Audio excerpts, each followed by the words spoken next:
Assalamu alaikum wa rahmatullahi wa barakatuhu. Dear students, in these lectures we have been discussing the second year English. Right now we are at chapter 4, end of term, and this is second lecture on this chapter. Earlier we have discussed the first paragraph of this chapter. We have talked about the meanings in the paragraph. We have talked about different difficult items of vocabulary in the paragraph, and then we have also talked about the different structures used by the writer in order to communicate his ideas or in order to say what he wanted to say. We have talked about all these things in detail, and our intention has been uh, that you can notice, you can see the meaning as well as the techniques the writer has used to convey those meanings. Now इस paragraph में आप अगर देखते हैं तो ये first sentence है इस पैराग्राफ का. Sometimes there were unexpected respites. अब ये अनएक्सपेक्टेड गैर मतवक्के, रिस्पाइट रिलैक्सेशंस. और इस क्लास की स्ट्रक्चर को नोट करें कि समटाइम्स देयर, समटाइम्स एडवर्ब से इस सेंटेंस को शुरू किया है because the writer wants this paragraph to be linked with the paragraph he had written earlier. जो उसने पहले लिखा था उस पैराग्राफ के साथ इसको लिंक करना चाह रहे हैं. एंड देन डैश है एक, और इस डैश का यूज़ आप देख सकते हैं फर्स्ट ईयर में आप पढ़ के आए हैं कि डैशेस क्यों यूज़ करते हैं. बट अगर आप ये आगे पढ़ें, a half holiday to let us attend a football match, कि ये एक्सप्लेनेशन दे रहा है उस अनएक्सपेक्टेड रिस्पाइट्स की, कि वो अनएक्सपेक्टेड रिस्पाइट्स क्या होती थी. कि बाज़ात कोई फुटबॉल मैच होता था और उसके लिए आधा दिन की छुट्टी मिल जाती थी, और वो मैच स्कूल डे पे क्यों रखा जाता था. Generally the matches were on Saturday को वो होते थे, but sometimes they were cancelled, बाज़ात उनको कैंसिल करना पड़ता था, and then they were arranged on a school day. और उस पर्पज़ के लिए स्टूडेंट्स को हाफ डे हॉलीडे मिल जाती थी, वो आधे दिन के लिए छुट्टी मिलती थी. तो स्टूडेंट्स ऑफ कोर्स उन्हें जो क्लासरूम वर्क है वो नहीं करना पड़ता था, जो रूटीन स्कूल वर्क है वो नहीं करना पड़ता था, and they enjoyed this situation very much which some unforeseen circumstances. ठीक है, अनफोर्सीन अनएक्सपेक्टेड वही सिनोनिम है, और सर्कमस्टेंसेस हालात had cause to be cancelled. ये टू बी कैंसल्ड इन्फिनेटिव है, लेकिन ये इन्फिनेटिव की पैसिव फॉर्म है. आपने नोट करना है कि ये इन्फिनेटिव की पैसिव फॉर्म कैसे बनती है और इस पैसिव फॉर्म को क्यों यूज किया जाता है. जैसे had caused to be cancelled, मुलतवी कर दिया जाता था. ठीक है, अगर आप इसकी एक्टिव फॉर्म लगाते, लाइक आप यहाँ पे लिखते हैड कॉज्ड टू कैंसल, फिर उसका मतलब ये होना था कि मुलतवी हो जाता था. ठीक है, हैड कॉज्ड टू कैंसल के मुलतवी हो जाता था. अब मुलतवी करना writer passive structure, passive sense देना चाह रहा है, इसलिए उसने यूज़ किया. द प्रोसीडिंग जो गुजर गया हो, सैटरडे यानी वो पिछले सैटरडे को होना था लेकिन वो किसी वजह से कैंसिल हो गया, देन फिर वही बात कि वो अरेंज किया गया on a school day. Or the sudden dismissal of school an hour और two before the usual time because of some unexpected crisis और सेलिब्रेशन. या क्या होता था, स्कूल अचानक स्कूल ख़त्म कर देते थे किसी क्राइसिस की वजह से, और ये 1 या 2 घंटा पहले कोई न्यूज़ आई और उस न्यूज़ में कोई क्राइसिस है, कोई बहरान है या कोई सेलिब्रेशन है, कुछ मनाया जा रहा है, तो उसके लिए स्कूल को 1 या 2 घंटा रूटीन टाइम से पहले बंद कर दिया जाता था. तो स्टूडेंट्स के लिए ये रिलैक्सेशन का टाइम होता था.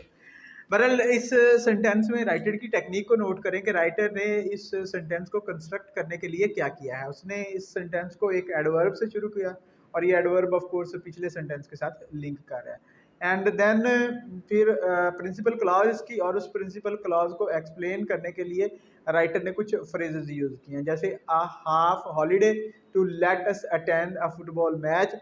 देन एक क्लॉज है relative clause which some unforeseen circumstances had caused to be cancelled.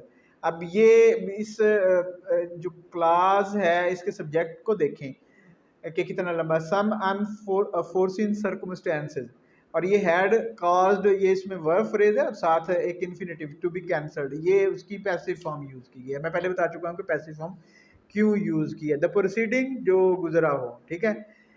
और फिर कॉमा लगा के कुछ और फ्रेजेस राइटर ने डाली हैं, और द या school dismissal, sudden dismissal of school, इसको भी आप देख सकते हैं कि नॉन फ्रेज है, और ये नॉन फ्रेज किस तरह से कंस्ट्रक्ट हुई है। उसके बाद एन आवर और two before the usual, before the usual time है, ये भी एक नॉन फ्रेज है। और इस नॉन फ्रेज को किस तरह से कंस्ट्रक्ट किया गया आपने इस बात को नोट करना है, because now you are familiar. Because of some unexpected, अब ये because of some unexpected crisis और सेलिब्रेशन, अब ये सम अनएक्सपेक्टेड क्राइसिस और सेलिब्रेशन को देखें, ये नॉन फ्रेज है, और ये बिकॉज ऑफ इसको लिंक कर रहा है सेंटेंस के पिछले पार्ट के साथ, की वजह से, और इसे आप एडवर्बियल भी बोल सकते हैं, बिकॉज यहाँ पे एडवर्ब के तौर पर यूज हो रहा है, because it is affecting the meaning of the phrase which is following it. तो इस सारी टेक्निक को आप नोट करें राइटर की, कि राइटर ने क्या टेक्निक यूज की है to convey the meaning he wanted to convey. And next sentence बहुत छोटा है, स्मॉल सा सेंटेंस है, but these were few and far between. अब ये बट का क्या फंक्शन है, व्हाट, बट नॉट व्हाट है, बट का क्या फंक्शन है कि ये पिछले सेंटेंस के साथ लिंक कर रहा है। अब राइटर ने इसको एक सेंटेंस के तौर पे क्यों नहीं लिखा, because then it would have become very long और अनवाइल्डली हो सकता था, इसको संभाला ना जाता, हैंडल करना थोड़ा मुश्किल हो, और पढ़ने वाले के लिए भी मुश्किल होना था, इसलिए उसने इसको अलग लिखा। और ये कंजंक्शन सेंटेंस के शुरू में, because it is linking this sentence, और यहाँ पे ये एज अ लिंकर काम कर रहा है, ठीक है, कि ये पिछले आइडिया के साथ लिंक कर रहा है। और इस छोटे से सेंटेंस में अगर आप नोट करना चाहते हैं तो ये फ्यू एंड फॉर बिटवीन, ये एक इडियमेटिक फ्रेज है, इसको आपने नोट करना है, इसके मीनिंग आपने जहन में रखने हैं, because in your exams, second year exams की बात कर रहा हूँ, और इवन आप डिफरेंट कंपटीशन के एग्जाम्स भी दे रहे होते हैं, वहाँ पे ईडियम्स एग्जामिनर्स का एक फेवरेट क्वेश्चन होता है, ईडियम का क्वेश्चन लाजमी होता है। आपको कुछ ईडियम्स दिए जाते हैं and then you are asked to make sentences from those idioms to make the meanings of the idiom clear. Few and far between का मतलब क्या होता है, शाज़ो नाजर, जो चीज़ कभी कभी हो। बट दीज वर, अब ये दीज ऑफ कोर्स किसकी तरफ इशारा कर रहा है, वो अनयूजुअल रिस्पाइट्स की तरफ, ठीक है। तो ऐसा वर्ड जो किसी नाउन की तरफ पॉइंट आउट करे उसे हम क्या बोलते हैं, उसे हम प्रोनाउन बोलते हैं, ठीक है। ये दीज प्रोनाउंस की एक स्पेशल किस्म की काइंड है, और मैं ये चलो बता देता हूँ आपको कि ये डिमॉन्स्ट्रेटिव प्रोनाउन है। यहाँ पे कौन सा प्रोनाउन है, डिमॉन्स्ट्रेटिव प्रोनाउन है, ठीक है जी। अब हम नेक्स्ट सेंटेंसेस देखते हैं और उन सेंटेंसेस पे भी इसी तरह से बात करेंगे। इस सेंटेंस को चेक करें और देखें कि राइटर ने इस सेंटेंस को इतना लंबा बनाने के लिए क्या किया है। देखिए ज़रा, once term we had the annual mid term holiday a Monday off which made a luxuriously long weekend, but it seemed to go just as fast as ordinary weekends. And occasionally in winter, if there had been a continuous hard frost, for some days we would get a whole day's skating holiday. देखें इस sentence को, writer ने किस तरह से lengthy बनाया है और क्या टेक्निक यूज़ की है। अ मंडे ऑफ, कॉमा लगा के इसको अलग किया है, देन एक सबऑर्डिनेट क्लॉज जो विच से शुरू है, which made a luxuriously long weekend है। अब ये विच से क्लॉज शुरू हो रही है, आपने देखना है ये एडजेक्टिव क्लॉज है या एडवर्ब क्लॉज है, ठीक है। बट इट सीम्ड, और ब्रैकेट में it seem to go just as fast as, मैंने एज का यूज़ आपसे कहा है कि आप इस पर बड़ा गौर करें। ऑर्डिनरी वीकेंड्स एंड ओकेजनली, और ये लिंकर जो डिफरेंट लिंकर्स राइटर यूज कर रहे हैं, and occasionally in winter if there had been a continuous hard frost, ये इस किस्म के नॉन फ्रेजेस को देखें। For some days we would get a whole day skating holiday, ठीक है। तो ये पूरे सेंटेंस को आप देखें, इसमें वोकेबलरी मुश्किल है कुछ, I don't think, luxuriously in a comfortable way, and then there is occasionally sometimes, पीछे हम पढ़ के आए हैं। और राइटर जनरली क्या करते हैं, रेपिटेशन को कैसे अवॉइड करते हैं, इस चीज़ को आपने नोट करना है।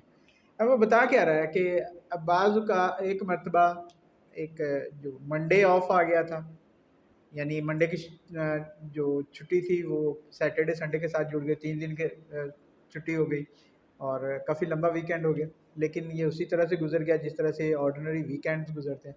अच्छा, अब हम इस किस्म के टॉपिक में इंटरेस्ट क्यों लेते हैं? Because writer is talking about something which we know and which is very close to our heart. ये भी एक मैथडोलॉजी होती है। If you want that people should read what you are writing, तो आपको उस किस्म के सब्जेक्ट्स पे लिखना चाहिए जो लोगों के हार्ट के करीब हैं, जो लोगों के अपने एक्सपीरियंसेस हैं। And when people are reading this kind of writings, they feel that is us, कि हम हैं ये writer, writer is us, writer हम में से है, इज वन ऑफ अस, हम में से एक है, इज लाइक अस, हम जैसा है। तो ये भी एक बहुत अच्छा आइडिया है कि आप उन एक्सपीरियंसेस के बारे में लिखें जो एक्सपीरियंसेस कॉमन पीपल के। अब almost every student feels the same way and he has all the experiences if he had been going to school. अगर कोई भी स्कूल जाता रहा तो उसके एक्सपीरियंसेस इसी तरह के होते हैं। और when someone is talking about us, when someone is talking about his experiences and his experiences are like our experiences, we like that writing, हमें वो writing अच्छी लगती है। बहरहाल आप इस सेंटेंस, लेंथी सेंटेंस है of course, lot of words, किस तरह से सेंटेंसेस को लॉन्ग करते हैं और सेंटेंसेस को लॉन्ग करने का फ़ायदा क्या होता है, क्यों लॉन्ग करते हैं, these are the important things. और ये टेक्निक्स आपने सीखनी होती हैं from these pieces of literature.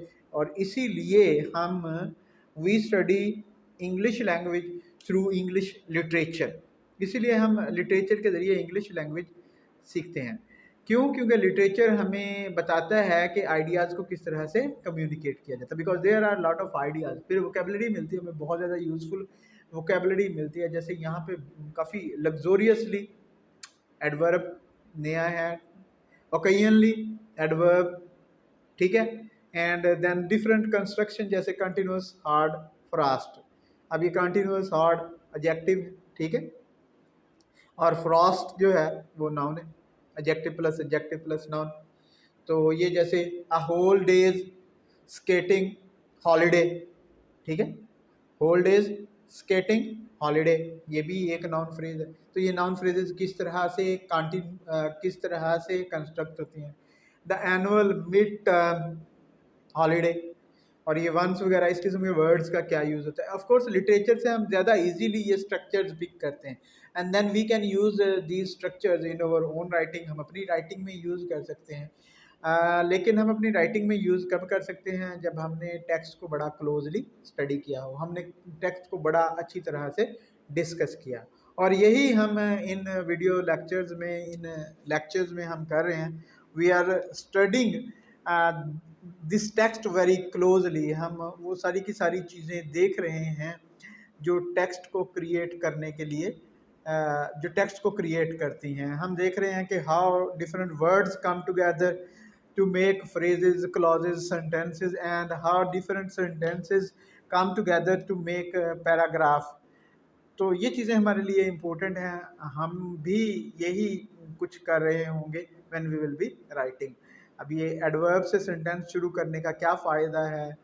Of course ये आइडियाज़ को लिंक करता है, और ये linkers they are very much important. Different linkers का बहुत ज़्यादा ख्याल रखा करें। अब ये फ्रेजेस को आगे पीछे राइटर क्यों करते हैं, ठीक है। ओकेजनली इन विंटर, जाए जरा ये इस सेंटेंस, इस लाइन पे, इन विंटर, इसको राइटर बाद में if there had been continuous hard frost in winter for some days we would, हाँ इस तरह से भी सेंटेंस को लिख सकता है, लेकिन उसने इन विंटर को सेंटेंस इस क्लॉज के शुरू में क्यों लिखा, या इसे इफ से इसको क्यों पहले लिखा, इसको बाद में भी लिखा जा सकता था। तो इस तरह की टेक्निक यूज़ करने का क्या बेनिफिट है, राइटर क्यों ये टेक्निक यूज़ करते हैं, आप जस्ट अपनी कॉमन सेंस यूज़ करें और इसका पता चलाएं कि क्या फ़ायदा होगा। देखें, in winter for some days, दो प्रेपोजिशनल फ्रेजेस इकट्ठी हो जानी थी, थोड़ा सेंटेंस बोरिंग हो जाना था, लेकिन उसने इन विंटर को इफ से पहले यूज़ कर लिया, ठीक है। इफ ऑफ कोर्स कंजंक्शन है, हाँ, और ये लिंक भी कर रहा है, तो इसको इससे पहले यूज़ कर लिया, तो सेंटेंस थोड़ा लाइट और इसको ज़्यादा फ्लुएंटली पढ़ा जा सकता है, इसको ज़्यादा फ्लुएंटली बोला जा सकता है। हम नेक्स्ट सेंटेंसेस देखते हैं, उन पे भी इसी तरह से बात करेंगे। ऑफ कोर्स यही हमने करना है, हमने समझना है टेक्स्ट को, कि टेक्स्ट किस तरह से क्रिएट होता है और मास्टर राइटर्स इसको किस तरह से क्रिएट। ये जो सेंटेंस आपके सामने है, इसमें सबसे ज़्यादा नोट करने वाली चीज़ राइटर की टोन है, कि किस तरह से राइटर की टोन नॉस्टैल्जिक हो गई है। अब ये नॉस्टैल्जिक टोन से मुराद ऐसी टोन है when we remember something which has gone and we feel sad for the thing that has gone, कि हम उदास महसूस करते हैं, दुख महसूस करते हैं, कोई ऐसी चीज़ जो चली गई है, वापस नहीं आएगी। अच्छा, क्या कह रहा वो छुट्टियों को, these were blessed breaks in routine, कौन सी वो अनएक्सपेक्टेड रिस्पाइट्स के बारे में ऑफ कोर्स बात कर रहा है, कि ये ब्लेस्ड ब्रेक्स थी। ब्लेस्ड, अब ये वर्ड ब्लेस्ड का यूज़ देखें, ब्लेस्ड वर्ड हैज़ रिलीजियस कैनोटेशन, इसकी मजहबी सी कैनोटेशन है, लेकिन राइटर ने ब्रेक्स के साथ इसको एसोसिएट किया। तो आप इस टेक्निक को अच्छी तरह से देख सकते हैं। इन रूटीन यानी नॉर्मल लाइफ चल रही होती थी। अब नेक्स्ट ये जो क्लॉज है, एक्चुअली ये तो क्लॉज थी, लेकिन राइटर ने इसको रिड्यूस किया है, बट नॉट ऑफ कोर्स। ये ऑफ कोर्स का यूज़ देखें बीच में, comparable to the holidays we got at Christmas and at Easter. अब इस सेंटेंस की कंस्ट्रक्शन देखें, इस क्लॉज की, बट वाली क्लॉज की कंस्ट्रक्शन देखें कि राइटर ने किस तरह से इसको रिड्यूस किया। एंड देन ये डैश का यूज़ अगेन, ये वो क्रिसमस एंड ईस्टर की हॉलीडेज़ को एक्सप्लेन कर रहा है कि वो किस किस्म की हॉलीडेज़ होती थी। 3 weeks each in my earlier school days, यानी शुरू में 3 वीक्स की थी। लेटर ट्रेजिकली, अब ये ट्रेजिकली वर्ड ये भी बड़ा इंपॉर्टेंट है, रिड्यूस टू अ फोर्टनाइट, ठीक है जी। एंड देन अब ये ब्रैकेट में, कि इनको ब्रैकेट में क्यों लिखा है राइटर ने, ये चीज़ भी नोट करने वाली है। If my recollection of loss is not misleading me, अब ये my recollection of loss is not misleading me, interesting sentence है, इंटरेस्टिंग कंस्ट्रक्शन है। टू अ मियर 10 डेज, यानी बाद में ये सिर्फ 10 दिनों के रह गए। तो ये सेंटेंस बाकी सेंटेंसेस के साथ जब आप लिंक करके पढ़ते हैं, तो आप देखते हैं कि राइटर किस तरह से टॉपिक पे बात कर रहा है। He is not saying anything else, वो ज़्यादा से ज़्यादा इंफॉर्मेशन को, ज़्यादा से ज़्यादा आइडियाज़ को थोड़े से सेंटेंसेस में कंप्रेस करने की कोशिश कर रहा है। And this compression is quality, striking quality of modern prose. Modern prose में ये क्वालिटी बहुत ज़्यादा मिलती है कि आप you use few words to say a lot, आप बहुत कुछ कहने के लिए बहुत कम वर्ड्स यूज़ करते हैं। अब अगेन इस सेंटेंस में आप वोकेबलरी देखते हैं। Vocabulary I don't think is a problem for you. Tragically, जिसमें ट्रेजिडी इन्वॉल्व हो, जिसमें अलमिया इन्वॉल्व हो, जिसमें दुख इन्वॉल्व हो, हाँ, जिसमें दुख शामिल हो। अब फोर्टनाइट, ये आपको पता है 2 वीक्स को बोलते हैं। एंड रिकलेक्शन ऑफ लॉस, मतलब क्या, कि वो नुकसान को याद करके मैं मिसलीड ना हो रहा हूँ, गुमराह ना हो रहा हूँ, मैं गलत बयानी ना कर दूं, क्योंकि अपने नुकसान की वजह से लोग गलत बयानी कर देते हैं। मिसलीड क्या होता है? गुमराह करना। तो इस सेंटेंस को आप अच्छी तरह से दोबारा देखें और इसमें यूज़ होने वाली टेक्निक को समझने की कोशिश करें कि राइटर ने किस तरह से डिफरेंट फ्रेजेस एंड क्लॉजेस को इकट्ठा करके एक बहुत ही इफेक्टिव किस्म का सेंटेंस लिखा है। नेक्स्ट सेंटेंस देखते हैं जो इस पैराग्राफ का लास्ट सेंटेंस है, and then of course we will conclude our today's lecture there. In our next lecture we will be talking about the next paragraph. देखते हैं next paragraph. This is the concluding sentence of the second paragraph of this chapter. इसके बाद just एक और paragraph है। इस sentence की quality को नोट करें, बट ऊपर वाले आइडिया के साथ लिंक कर रहा है। The holidays were the summer holidays, the 2 month vacation we got in the summer time, and it was these months toward which the whole year moved. अब इस सेंटेंस से आपको पता चल जाता है कि राइटर नेक्स्ट पैराग्राफ में क्या बात करेगा। ठीक है, तो क्या है कि आपका जो कंक्लूडिंग सेंटेंस है वो जो बात आप कर रहे हैं उसको, पैराग्राफ का कंक्लूडिंग सेंटेंस है, जो बात आप कर रहे हैं उसको आप कंक्लूड भी करते हैं। एंड देन बेस्ट सेंटेंस वो है जो पॉइंट करता है, जो इशारा देता है कि नेक्स्ट पैराग्राफ में आप क्या बात कर रहे होंगे, what you will be talking about. तो इस सेंटेंस में राइटर ने देखें कितनी अच्छी तरह से इस चीज़ को, इन दोनों चीज़ों को मैनेज किया है। First he had talked about different kind of holidays, different kind of day offs from the routine of the school, and then he wants to talk about the summer holidays. ठीक है, ये 2 महीने की होती थी और ये समर के टाइम में होती थी, और student from the very first day when he when he embarks in his new class, तो उसका वेट करने लग जाता है कि गर्मियों की छुट्टियां कब होंगी, गर्मियों की छुट्टियां कब होंगी। स्टूडेंट्स के लिए ये एक बहुत बड़ी चीज़ होती हैं गर्मियों की छुट्टियां, वो इनका बहुत ज़्यादा इंतज़ार करते हैं, और ये स्टूडेंट्स की जो मोस्ट चेरिश्ड डिज़ायर्स होती हैं उनमें से एक होती हैं। ठीक है जी, अपने सेंटेंस को देखा, नॉट अ डिफ़िकल्ट सेंटेंस बिल्कुल भी मुश्किल नहीं है, बट ऑफ कोर्स अगेन ये कम्प्लेक्स सेंटेंस है। राइटर ने किस तरह से डिफरेंट क्लॉजेस को इसमें मैनेज किया है, this is something to notice. इसको बड़ा क्लोजली देखना चाहिए कि बट से सेंटेंस को शुरू किया अर्लियर आइडियाज़ के साथ लिंक करने के लिए, एंड देन वी गॉट एक और the 2 month vacation we got in the ये subordinate clause, and then एक coordinating clause। ठीक है, एंड देन फिर एक सबऑर्डिनेटिंग क्लॉज जो विच से शुरू, towards which the whole year moved, ये एक और सबऑर्डिनेटिंग क्लॉज है। तो किस तरह से writer different type of clauses को मिक्स करते हैं to communicate, to control their thought. This is something very much important, and inshallah in our next lecture we will be talking about the last paragraph of this chapter, and we will try to conclude that paragraph in just in one lecture। एक lecture में इसको complete करेंगे ताकि we can move to the chapter number 5। इंशाल्लाह we will be talking about the same text in the same way in our next lecture as well, so that you start understanding your textbook in a very good way.